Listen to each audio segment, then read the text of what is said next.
Thank you, Karen. And the world cannot be discovered by a journey of miles, no matter how long, but only by a spiritual journey, a journey of 1 inch, very arduous and humbling and joyful, by which we arrive at the ground at our feet and learn to be home. Good morning, good morning. A warm welcome to the Unitarian Universalist congregation of Whidbey Island. Whether you are here in person or you are in our virtual Zoom sanctuary, you are welcome. Regardless of where you're from, the shade of your skin, whom you love, or the spiritual path you've taken to arrive at this place this morning, you are welcome. My name is Mavis Kaufman, and I'm delighted to be the worship leader this morning. I have thank yous. These services simply would not happen, and it's surprising how many people it does take to happen. First of all, Joseph Bednarik, our guest speaker, who many of you have heard before. On these mornings that he comes over from Port Townsend, he gets up very early to get on the ferry, and then Joanna Rooms meets him in Coopville and brings him here. So thank you both. Karen, pianist, Ken, I know your name, Ken. Ken Merrill, who will be singing our offertory. Sandy Welch, who will be telling our story for all ages. Cheryl, who is at the tech deck in the sanctuary this morning, which is a very complicated, difficult job. It's also very stressful. So I hope we'll give her all credit for doing that. Andrea Fink is our Zoom manager, so she's in virtual land. Refreshments today, Clara and John and Nick and Jane Spalding are handling refreshments today. Thank you. While we're talking about tech, I would be remiss not to say, since the beginning of COVID, Anders Hornblad has been the motive force behind researching, designing, purchasing, and installing our tech system. And come the end of June, he will no longer really be available to us. And Tom Pocock has stepped up and is shadowing Anders and learning all of that. And again, as a volunteer, that is a huge, huge donation to the congregation. And Jay, would you just wave at people? Jay Taxony Hewitt is relatively new to the island. He's a UU, came up from LA. He's also a techie, and so he's shadowing us, and in a week or two, he's hoping he can be on the tech deck, and that will be a huge relief to those of us there. 2 announcements before we get started. After the service, there will be an event honoring everyone who made it possible and did the work of building this building. And you are all invited to stay for that celebration. And then finally, if you are comfortable with Pages or Word and would be willing to help John Long put together these little weekly orders of service, please see him, and he would be incredibly grateful. So thank you. Take a deep breath. Our chalice lighting words this morning are adapted from Melanie Davis. Under the right circumstances, playing with fire is a delight. Imagine being gathered round a fire pit and those crackling flames. They invite us to sing, dance, and roast a marshmallow or two. Our chalice invites us to play also, although with ideas rather than with marshmallows. The flame encourages us to explore who we are, who our neighbors are, and where we are on our spiritual journey. So today we light this chalice in a spirit of joy, joy in being together in this beautiful space that we co-created, joy in warming weather, and joy in the robins that have built a nest right outside the north window on the wall of the church, and they're raising a family there. So let us trust our chalice's light to guide us in this hour and the days to come, finding joy along the way.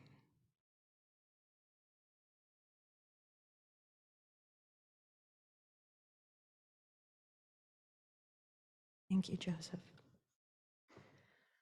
As we gather here this morning on the ancestral homelands of the Snohomish, Swinomish, Lower Skagit, and Coast Salish peoples, we honor their deep and abiding connection to this land and the surrounding Salish Sea. May we continue to care for this land and water that's so critical to our lives, the lives of our children, and to their children. So what is a spiritual journey? My personal working definition is that it's the evolution of my understanding of what is meaningful in life. What are the values by which I want to live and by which I hope we will all relate to each other?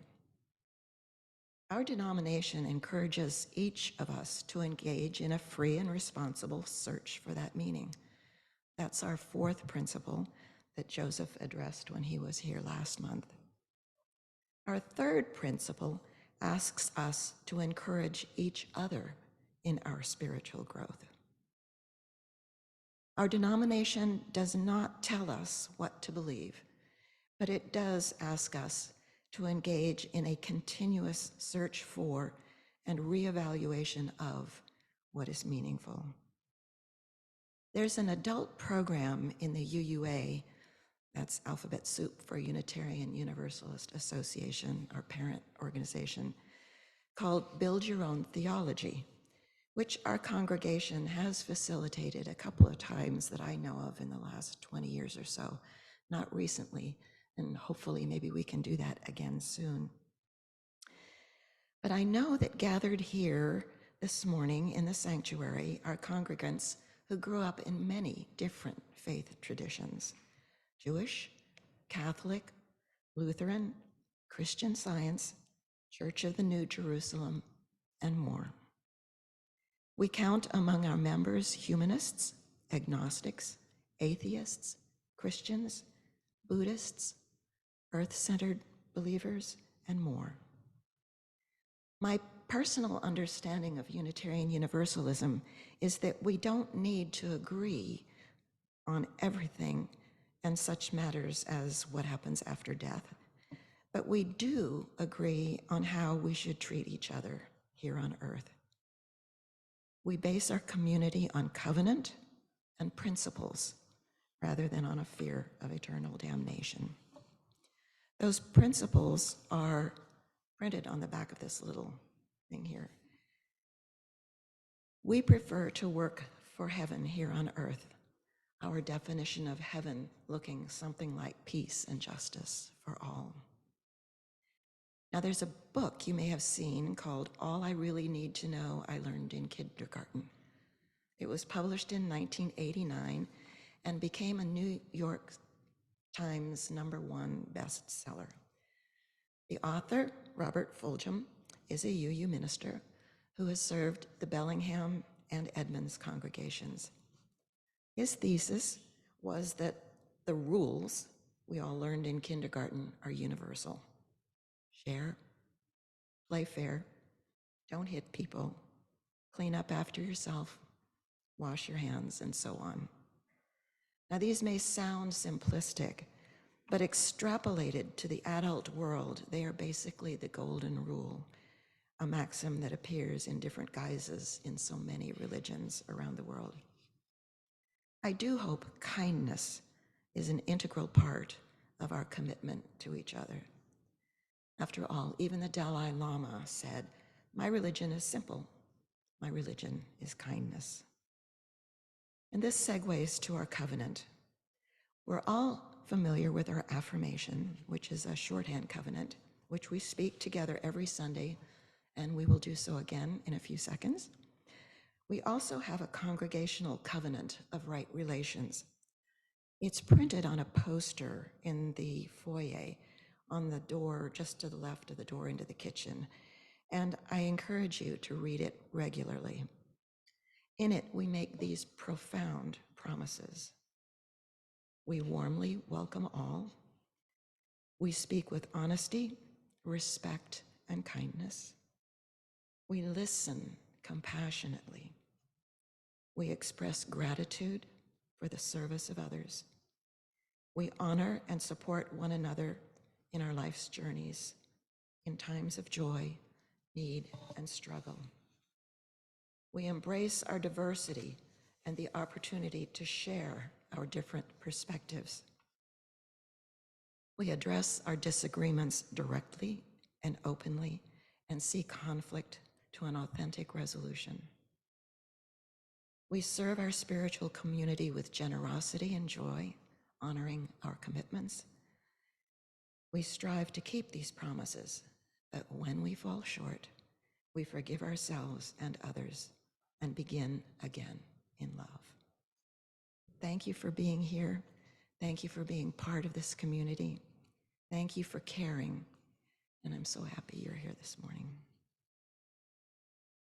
Please rise now in body and spirit and join in our affirmation, and then please remain standing for our first hymn. Love is the spirit of this congregation, and service is its practice. This is our great covenant, to dwell together in peace, truth in love, and to help one another.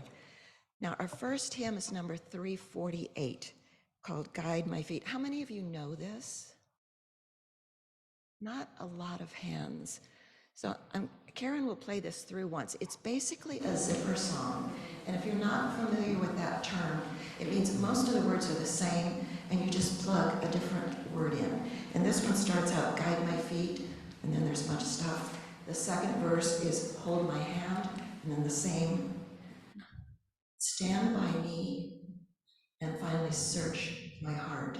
And I love the community aspect of those last verses. So Karen will play it once and then join in with gusto.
Each week, we make time to share small pieces of our lives with each other.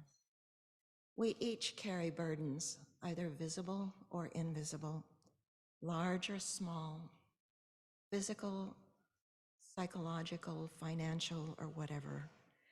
We hope to lessen those burdens by sharing. And hopefully, we also each carry joy, moments of gratitude and creativity, which are enhanced by sharing. So if you have a significant personal joy or sorrow to share, you're welcome to come forward. Please use the handheld mic, which is on, and use the microphone to share, and light a candle from the chalice and place it in the sand. I do have a final sorrow, a huge sorrow. sure you've all heard about the shooting in Texas. So to me, this is just unbelievable. It makes me angry and devastated. And Joseph is going to light 8 candles for the 8 as we take a moment of silence.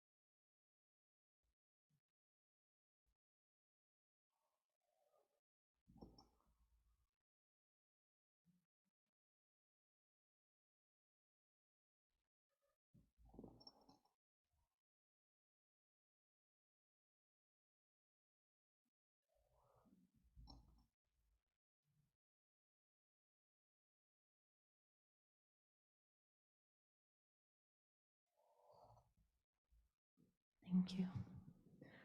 I just hope that our response is not to become numb, but to continue to do everything we can to change. So we are a completely self-supporting congregation. Your generous donations make it possible for us to present these weekly services, pay our staff and our mortgage, and to keep the utilities on. Your offerings will now be gratefully received as Tom passes the basket and we hear Ken sing a favorite song that was requested by Joseph and by me by Peter Mayer.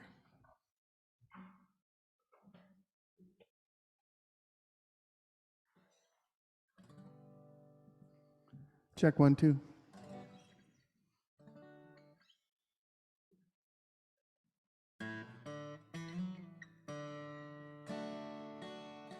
When I was a boy, each week, on Sunday we would go to church and pay attention to the priest, and he would read the holy word and consecrate the holy bread, and everyone would kneel and bow.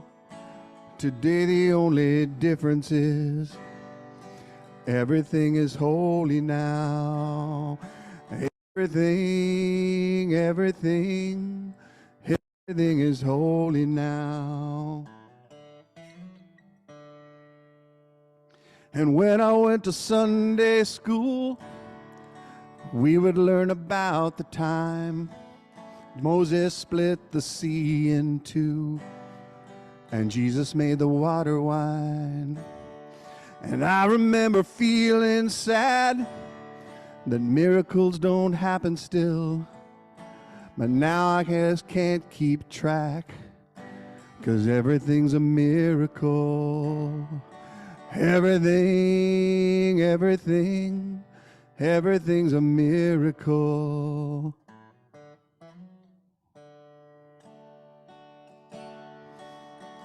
Wine into water is not so small, but an even better magic trick is it anything is here at all. So the challenging thing becomes not to look for miracles, but finding where there isn't one. When holy water was rare at best, I could barely wet my fingertips, but now I have to hold my breath like I'm swimming in a sea of it. It used to be a world half there, heaven's second-rate hand-me-down, but I walk it with a reverent air, 'cause everything is holy now. Everything is holy now.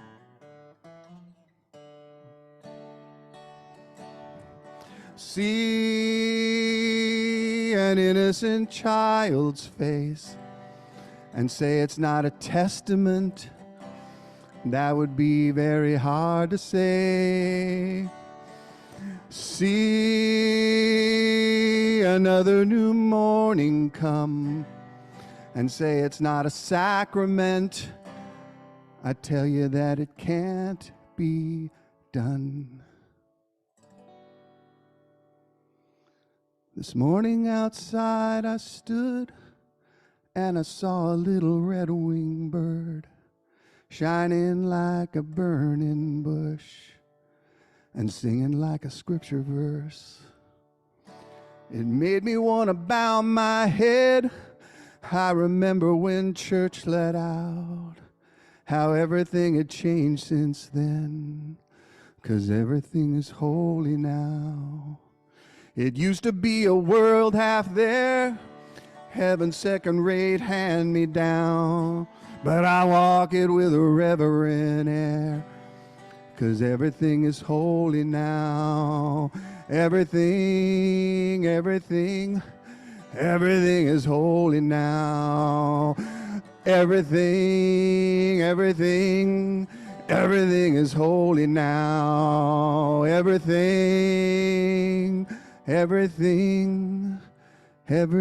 is holy now.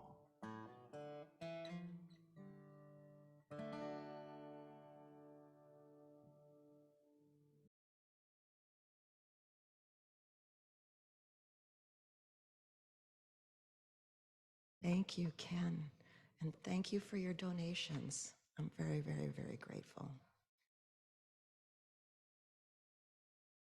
That was hard to follow. There I am. Our story this morning is set over 2,000 years ago in the northern part of India, where Prince Siddhartha lived in a beautiful palace surrounded by exquisite gardens. And these gardens were a delight to the eye and to the ear, where there was always the sound of music and bells and the tinkling of water in fountains and music from the birds in the trees. And Siddhartha was always, always surrounded by strong and beautiful people and things.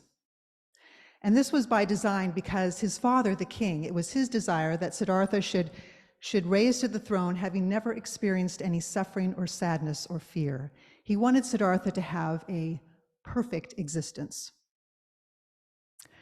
But Siddhartha was a curious person, especially about what was going on outside the palace walls. And so when he was 29, he ordered his charioteer, his attendant, to take him outside the walls.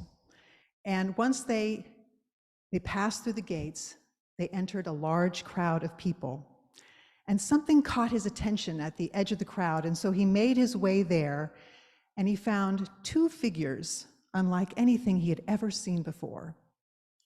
They were bent, and they were gaunt, and they were thin, and they were frail, and they were clinging to each other for support. And Siddhartha, he said to his attendant, "What are these? Has nature made them this way?" And he said, "Sire, these creatures are like all others that lived their twilight years. They are old. They were once young. They nursed at their mother's breast. They grew, they became strong and beautiful. They met, they married, they had their own children. They raised their family, and they enjoyed watching their children have grandchildren and great-grandchildren. But now they are nearing the end of their lives, and they are suffering the passage of time which has marred their beauty and diminished their health and their pleasure and has weakened their memory, and they are becoming fainter and fainter versions of their former selves." Well, this was a revelation to Siddhartha, and he was rocked to his core, and he had to ask the question, is this my fate? "Sire, it is the fate of all living things that live long enough." And Siddhartha sighed, and he shuddered, and he shook his head, and he looked towards the crowd, and he wondered, how is it that the world is not panic-stricken in terror? How do they go about their lives and ignore our common fate?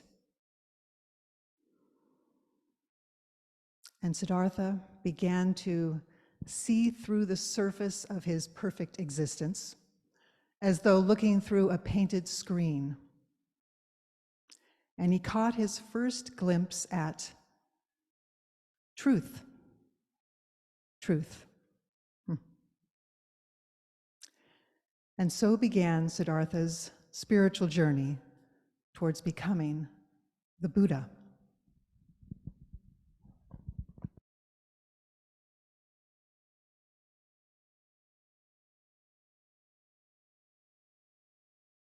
Thank you. Thank you, musicians. Thank you, Mavis.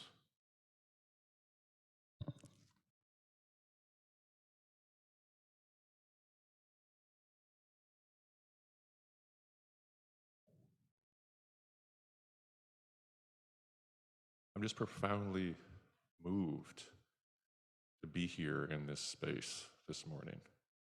There is a lot going on.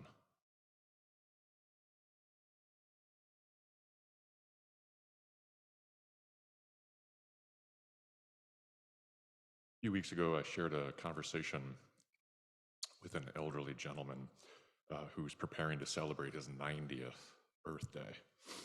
And part of his preparation is to downsize, to rid himself of physical stuff. And while discussing his deliberate process, how he's moving things out of his life, he said this gorgeous, absolutely gorgeous sentence. I want to write, W-R-I-T-E, I want to write my spiritual journey. How glorious, I thought.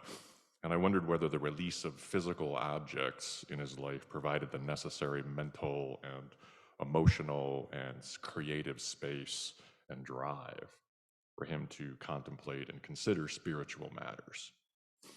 More than inheriting a teapot constructed by a famous potter or getting a book published in 1874, I am absolutely certain that his family would much rather read a memoir of his spiritual journey written in his own words.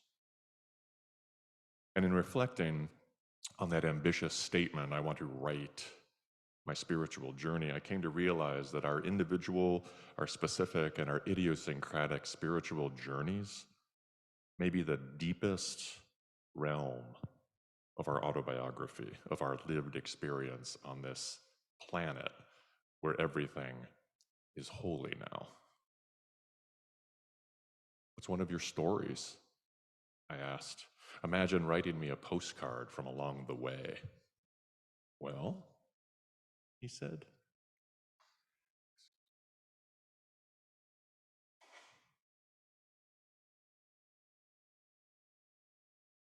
One thing I learned the hard way is to never blow your nose with a hot mic around.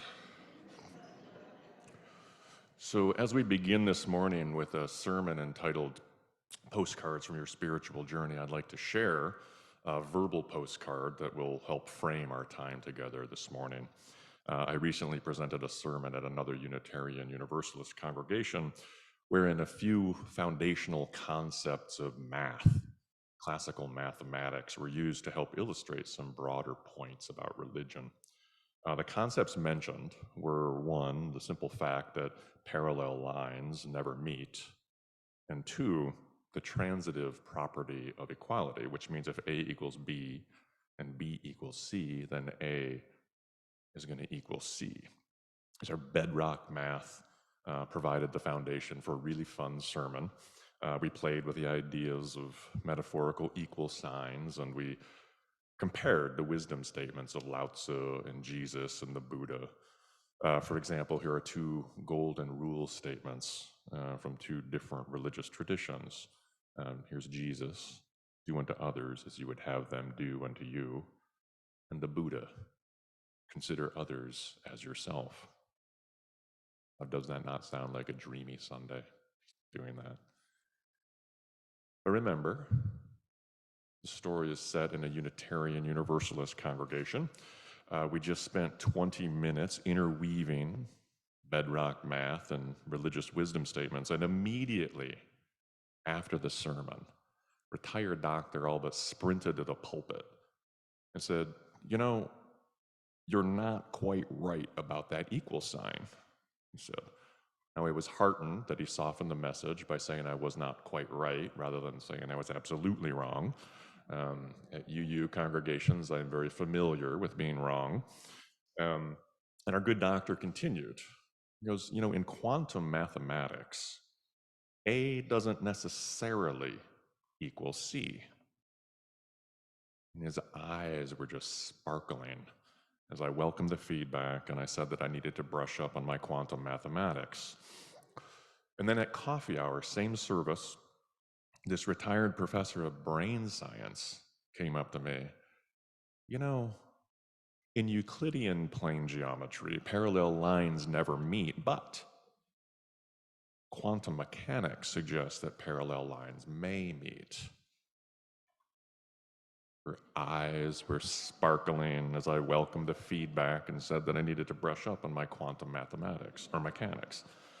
And then how wonderful, I thought, that even the certainty of an equal sign, even the certainty that parallel lines don't meet is certainty in a Unitarian Universalist congregation.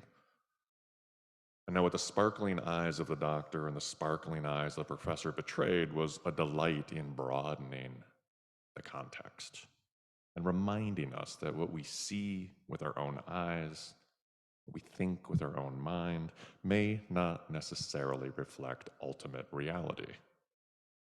The very Platonic notion, capital U, ultimate, capital R reality, perhaps better called quantum reality.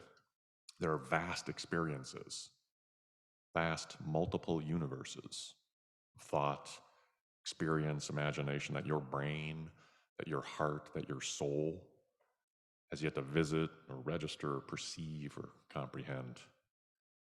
And this is an invitation to an exhilarating and radical humility, which, if practiced well, puts you on the same team as one of the wisest people who have ever lived, and that's Socrates, who knew that he didn't know and yet persisted in asking deep questions and philosophizing, asking questions to the point of becoming so annoying to the power structures of the state that they decided it was best to execute Socrates.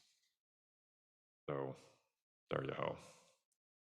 And so the word of the day that Sunday was quantum. And true to my word about brushing up on those realms, quantum, after I arrived home from church that Sunday morning, I went into my office and I pulled down the one book that I knew I had in my library with the word quantum in it. This is a book called The Quantum Bigfoot, as in Sasquatch. Since I was a little boy, I have always had a soft spot in my heart for Bigfoot. And as a mature adult, I have gathered together many books about Bigfoot. And I even brought my special travel mug with Sasquatch on it this morning. So to help, I one time also intended a lecture from a Bigfoot researcher and to help financially support his important research efforts. After his lecture, I bought his books and I bought his CD of Bigfoot Sounds, which is a great listen on a long road trip. Someday I will present a sermon on Bigfoot, but this morning I'm simply going to quote a single sentence from the book entitled The Quantum Bigfoot. Quote, "In this book, I am persuaded to present a reasonable correlation between the rules of quantum science as the foundation of spirituality and how it could relate to those creatures known as Bigfoot." And did you catch that? The rules of quantum science as the foundation for spirituality, or of spirituality. Which brings us to one of my favorite quotes from Einstein, who was no stranger to the word quantum. Quote, "The most beautiful emotion we can experience is the mystical. It is the power of all true art and science. They to whom this emotion is a stranger, who can no longer wonder and stand wrapped in awe, are as good as dead. To know that what is impenetrable to us really exists, manifesting itself as the highest wisdom and the most radiant beauty, which our dull faculties can comprehend only in their most primitive forms. This knowledge, this feeling, is at the center of true religiousness. In this sense, and in this sense only, I belong to the rank of devoutly religious people. Close quote. Now, I absolutely love that idea that the most beautiful emotion that we can experience is the mystical. It is the power of all true art and science. And I recently experienced the mystical come to life before my eyes. Postcard number 1. My elderly neighbor, I will call him Mr. X, was taking his morning walk around the block. Now, Mr. X is an ex-Marine. He's an ex-psychology teacher, an ex-back to the lander. He is tough as nails. He drinks strong Negronis every night. He rides a bicycle. He paddles kayaks. He soaks most days in his hot tub, and he plays a mean banjo. And he is a devout atheist who loves teasing me about my going to church. "Hey, Mr. X," I said when I saw him, "how's it going?" Stopped walking, looked in my direction. "Everything is so beautiful," he said. This did not sound like Mr. X. Please know it was an average winter morning on the Olympic Peninsula. Sun behind cloud, misty gray, cool temperature. "What's beautiful?" I asked. I crossed the street to be near him. "Everything. Everything. I am just so overwhelmed by it. Look at that branch. So beautiful." And with his cane, he pointed to a leafless cherry tree, which in a few months would be festooned with blossoms, which it is. And then, with the help of pollinators, will develop into these gorgeous red cherries, let's hope. I could see that Mr. X's eyes brimmed with tears. And I instinctively knew that I was in the presence of a human being having a profound experience, what I will call a spiritual experience. We were not atop the Himalayas. We had not traveled thousands of miles to an ashram to do yoga. We weren't walking a labyrinth at Chartres Cathedral. We were just neighbors, standing side by side along a potholed road in early January, gray mist in the air, admiring the beauty of a branch of a cherry tree. And an old man's eyes were filling with tears because the world was so utterly, fabulously, profoundly beautiful. And he knew his time was measured.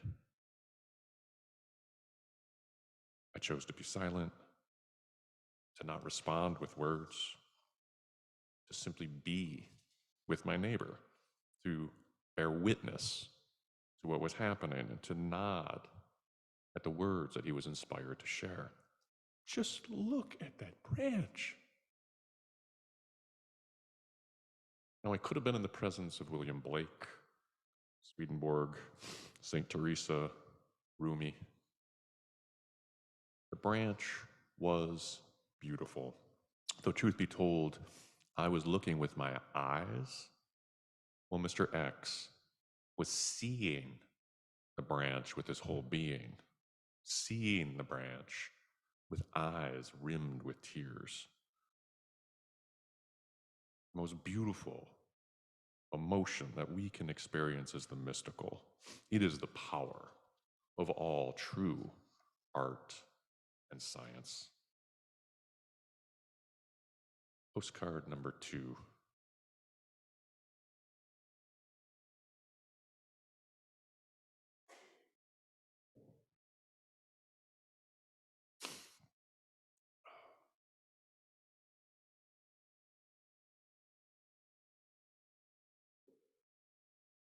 This past fall, a young person that I know and deeply love was hospitalized for 10 days with a manic episode. They had never before experienced mania, and while in the hospital, they experienced a psychotic break. Eventually, they were diagnosed with bipolar type 1, classic case, said the psychiatrist. This is all new territory for this person. After being released from the hospital, I had the opportunity to spend some time with this person to listen to their stories about how they're trying to figure out what happened, how to stay grounded, how to manage these new regimes of medicine and therapy, and also the deep wonderment of what lies ahead. Now, they also shared that their mania was a profound experience, what they called a spiritual experience. Other people in their life, those helping this person through the hospitalization, doctors, nurses, attendants, loved ones, always called the phenomenon mania a symptom of mental illness. And this person, new to the game, just bristles at mental illness, though they know they never want to return to the depression that preceded the mania again, the first time they had ever been depressed, the depression in which they suffered for the first time in their rich, beautiful, abundant, glorious life, suicidal ideation. And they told me in the hospital, my favorite therapy sessions were called music therapy, where we would just listen to music. Loved it. When I got out of the hospital, I kept doing music therapy, my own kind. And I was listening to music, self-therapy, when there was a song came up on my feed, and it's a song that I had never heard before by an artist I did not know. But after that last note faded, I pressed play again. I listened again. And then I pressed play again. And then I pressed play again.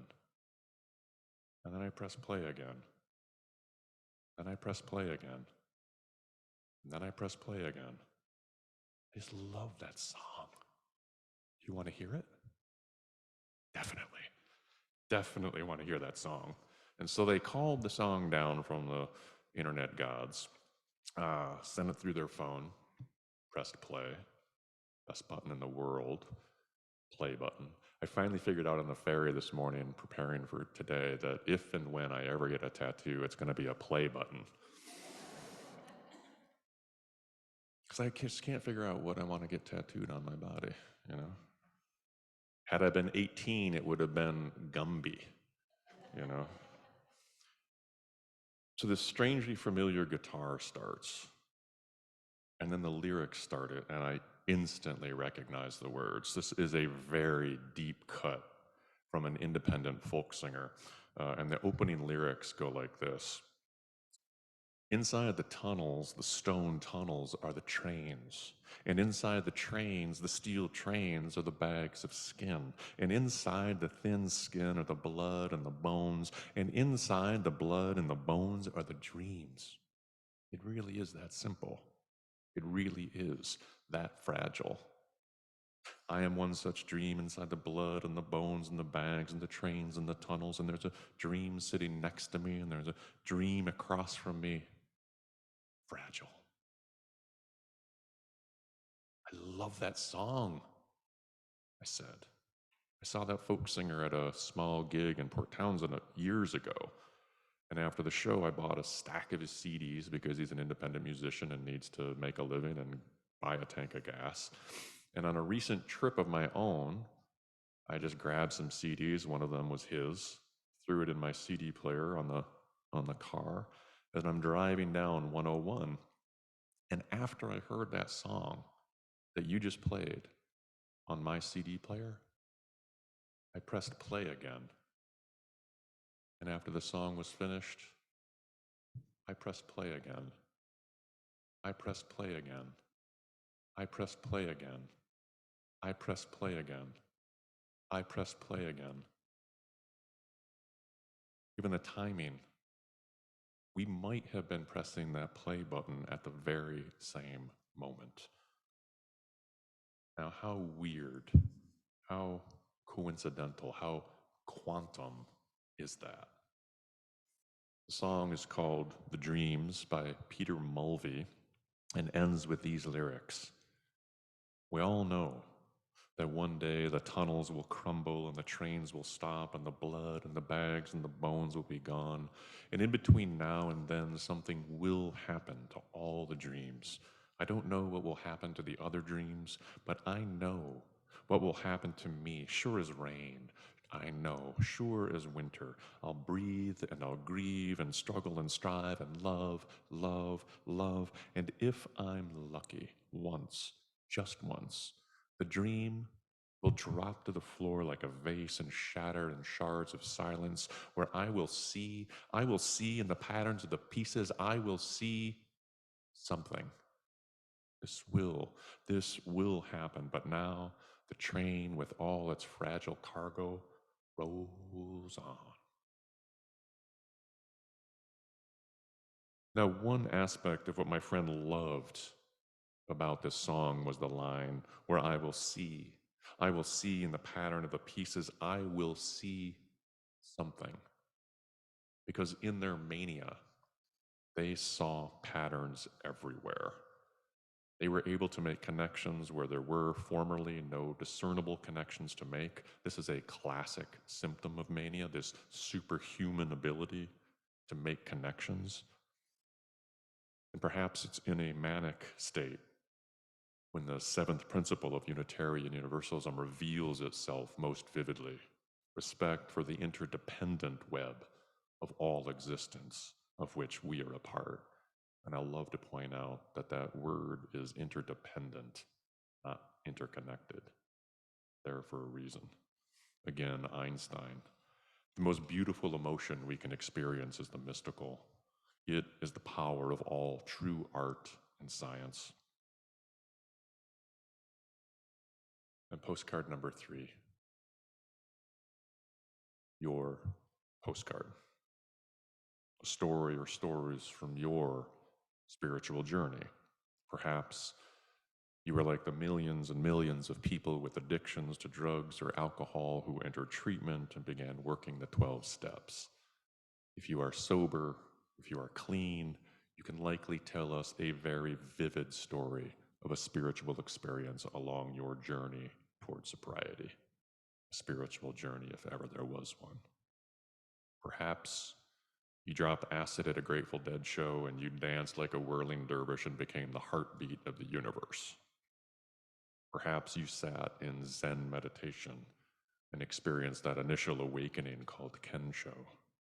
Perhaps the world opened up at the birth of your child. Perhaps the world opened up at the death of your child. I know an attorney from Los Angeles who was the victim of a brutal and violent crime, who, after emerging from a coma, gave up his law practice, changed his name, traveled to India to search for deeper meanings. And decades later, his memorial service took place in the sanctuary of a Unitarian Universalist fellowship. The place was standing room only, and the love expressed by those in mourning was profound. And the gift freely given at that memorial service, at that celebration of life, was his legendary sourdough starter. And thus life goes on. Fresh baked bread. Perhaps you dove into a river after soaking in a hot spring and you felt overdrive alive. Perhaps this morning you sipped tea and actually tasted tea. Perhaps the possibilities are endless. To quote French philosopher and Jesuit priest Pierre Teilhard de Chardin, quote, "We are not human beings having a spiritual experience. We are spiritual beings having a human experience." Just look at that branch. Amen.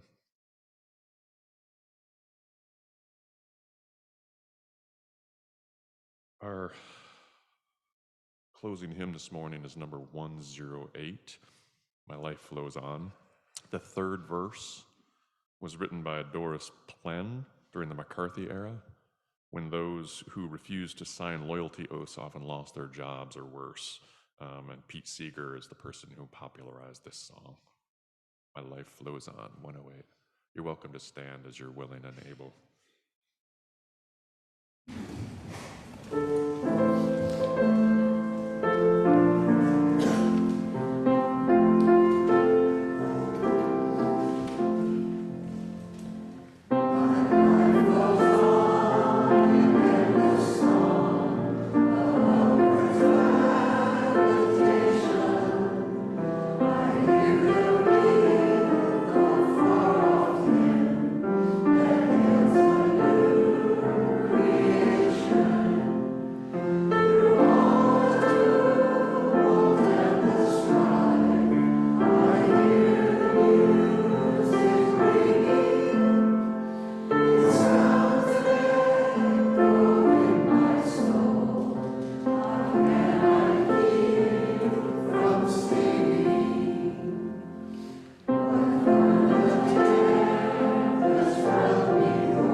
Beyond living and dreaming, what matters most is waking up.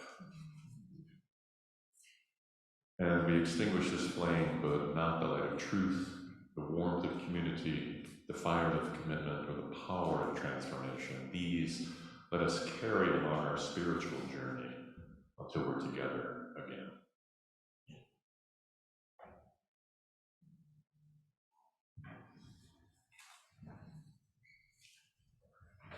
Please remain seated for our posting.